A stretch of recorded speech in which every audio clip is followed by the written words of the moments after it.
Hi, it's Lee. I just wanted to do a fast video. This one was going to be based upon the importance of having spiritual encounters and experiences for yourself to validate the truth of something. Now, the reason I feel compelled to do this is just simply because I notice that going on around YouTube and internet and, you know, those things are manifestations of what people have done, and so what we think and how we feel about certain schools of thought or entertainment or anything for that matter.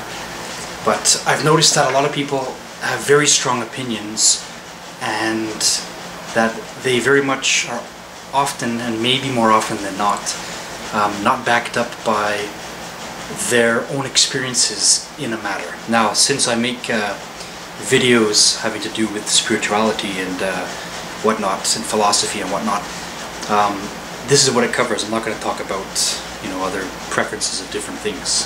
If this subject is for, you know, the world of spirit and talking about God and angels, demons, and all this kind of stuff. Now, the person that, you know, experiences something has the best opportunity to not only explain it, but be, you know, the valid spokesperson for the topic, the subject. And I've seen that, you know, there very much is a great war going on for the souls of people.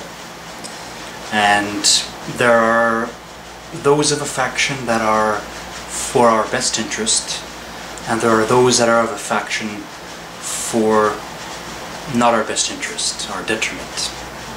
Now, anybody that knows anything should be able to see this, of course. The very fact that there are rich people that create poverty and enforce this sort of slavery upon others is a very basic example. I'm not even going to get into other things right now, but I just let this conversation flow as it will. Now,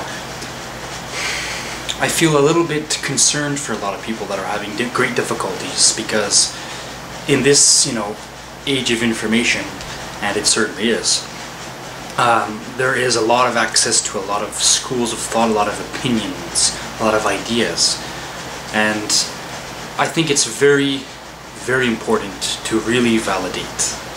Now, people like to use the word research, but what does research mean? You read a lot of something, or you looked at a lot of videos. Does that mean that you are a valid authority on the subject, or does that mean you just have a memory capacity?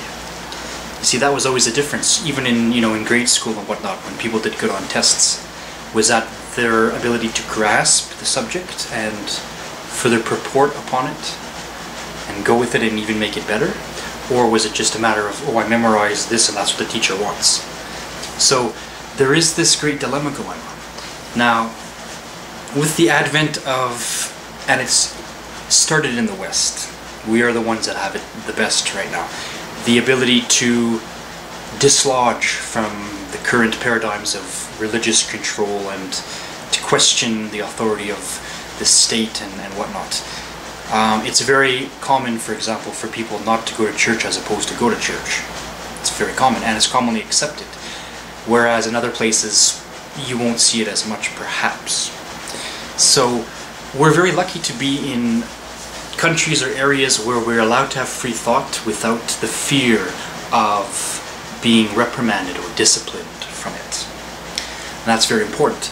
And what I've seen recently is, as for the great religions, people that have pushed away from them because they've heard discussions and talks, or certain things inside them come up to light to perhaps make them feel something is wrong and amiss. And certainly there are many things wrong and amiss. You know, there is a great difference indeed between spirituality and being religious. Now, what I'm going to say again is, the person that experiences things, that experiences tastes and flavors and, let us say, encounters with different dimensional beings or entities, the person that is more self-discovered or self-evolved than somebody else, the person that is in that position is the person that was trying to look for it. So we could say it safely that, you know, people that don't look very hard, how can they compare to someone that looks very diligently in trying to discover these things? You know, I gotta say it clearly again, and it's happened to me often enough when I make a video and then, or a comment on I'm just talking about YouTube, just YouTube right here, that someone will go on an attack, and they'll use name calling, they'll use aggression, they'll use, you know, their defense mechanisms are coming in an aggressive way. And the reason for this is because they are not secure, or they are not calm, they are not confident in what they have to say. This is based upon their lack of knowledge and their lack of experience. Now, a lot of people can say, you know, a discussion on aliens and on angels and on God is cuckoo. Because, oh, you've been tricked to believe that. The Illuminati have got you. Or, oh, that stuff is nonsense. It never makes sense. It's all about evolution and so on and so forth. But when you are doing that kind of, you know, that giving your opinion out or giving your ideas, whenever and wherever you are doing this in an aggressive way, by default, automatically you are in the wrong. The person that is speaking truthfully and has a true knowledge and the true authority is always going to be calm, and is always going to be peaceful, and is always going to be reacting in a good way, because they sit comfortably. There has been a rectifying aspect, there has been some sort of union between the mental processes and the emotional processes. When someone is being aggressive, whether they're being, let's say they're a church member, a clergyman or something like that, if they are holy and humble and, you know, on an inner fire with Holy Spirit, with goodness, then they will not need to see anybody else believe or not believe, because they themselves know for a fact that there is such a thing as a holy light in them that is prompting them towards discovering greater things about self, about the world, about others. If you see someone, for example, who's a clergyman that is, or anyone at all for that matter, going, you better believe or you're in trouble, this person has no experience or authority or knowledge on the subject at all. That's a big difference. Now, another thing too is, just because you looked at, you know, and I was saying that a second or two earlier, a few minutes ago, rather, that just because you looked at one or two videos or read one or two books, it doesn't make you an authority. Like for some people, they have a very hard time digesting in the new age, to call it that horrible name, spiritual awakening, which is just, and it's a bad name, and I agree, but what it is it is an awakening of our consciousness that was already innate and lying dormant, and took certain events to come into place for it to become actualized. Now, it is about the eternal now, right?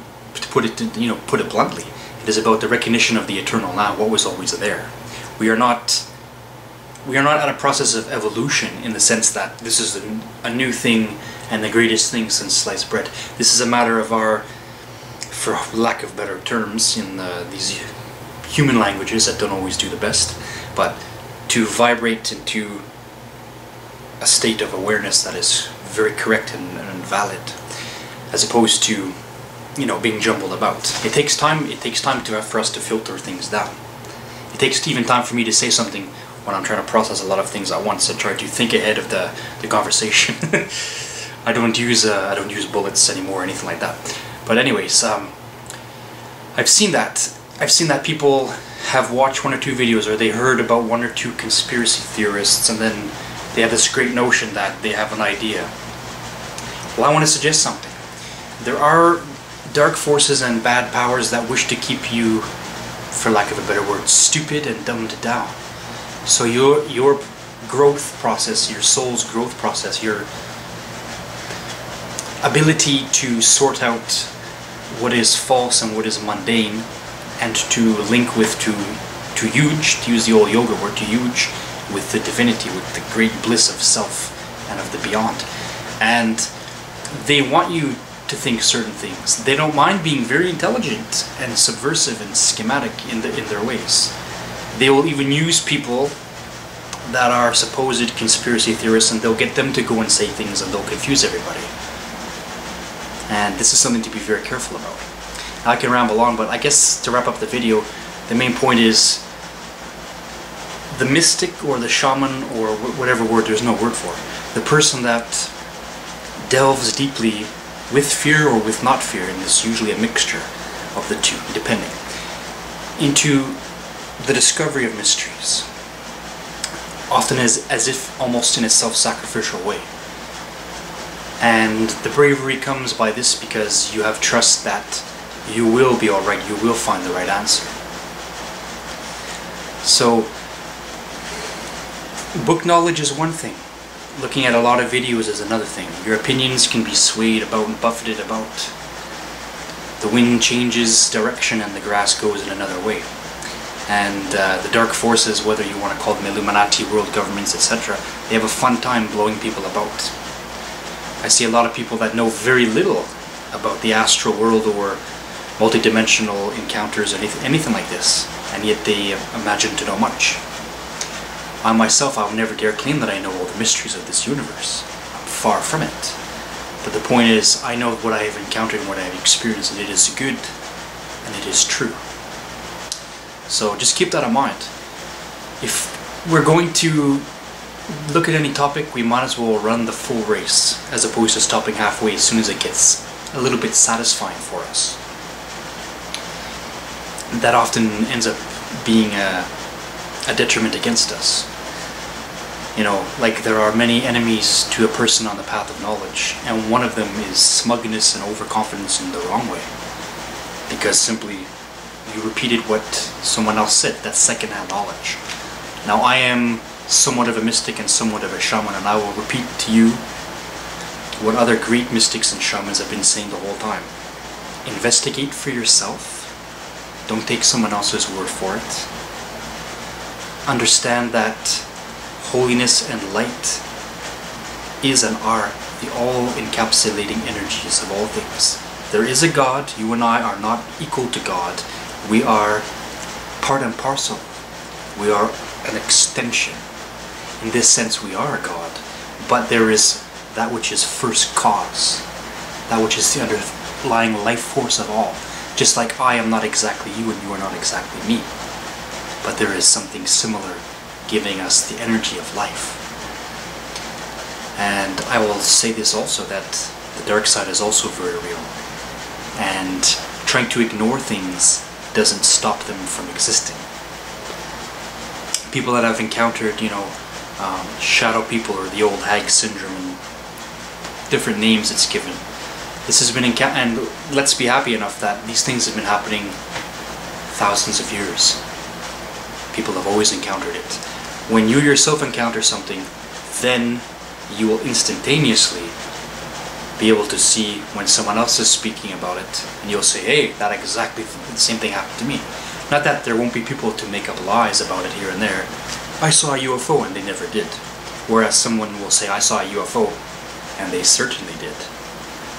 So that's the difference. And upon your experience, upon your development, your powers of discernment and intuition will increase and grow. And this allows us to become, well, cautious and intelligent mystics. So we might find the truth of things and slowly come to see the lies. Sometimes the truth has many layers, and sometimes the lies have very many layers. Sometimes what looks like the truth is false. Sometimes what looks false is true. And you know this. Life is very mysterious. It's a very yin-yang existence, isn't it?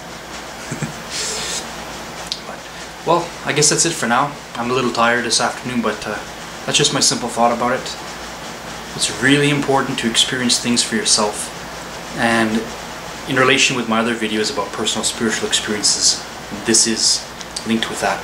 But yes, to be truly authoritative and have your knowledge accurate, you must be someone that really delved through it and is not arrogant about your knowledge or arrogant about your powers. It is always about humility and love and submission to love. When we submit to love, then we are the most correct. The most correct. So, I wish you well in your self-discovery and your journey. I'll have more videos to come. And I hope you have a very nice week, weekend, night, day, etc.